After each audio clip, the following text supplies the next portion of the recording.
Action! Nakasama mo talaga. Narinig mo ba't sarili? Ano ganyan ako gawin? Ano? Dahil lang magkatang si Roger. Ganyan ba? Dahil magkatang kami mga kanila. Aminin mo.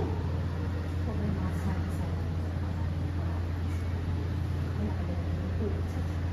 Ayun nga ate. Tagal-tagal na nun. Hanggang ngayon tagal na pa rin. Dahil ano?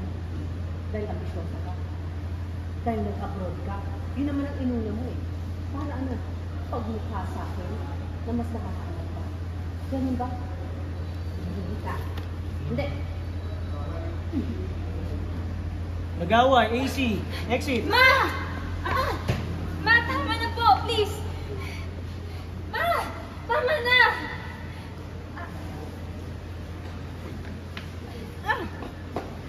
Ma, tama na po! Ma! BB, reaction lang, nag-uusap ulit. Glenda and Joy. Pinag-iwalay sila, nag-uusap sila. And go! Kung naging ambisyosa man ako, yun ay dahil sa mga magulang natin. Wala nang ginawa, kundi kung ikumpara ko sa'yo. Ang hindi nila alam, nuknukan ka ng bibig. Inago mo si Roger. Kaya tuwing makikita ko si Livy, naaalala kung pang-aaris mo sa akin. Ma, tama na. Hindi ako naman. And cut! Malandi ka. Close. Yun. Okay, thank you. Oo. Next. Proceed tayo. Gawin na po natin. 10. Chicken banana. 10.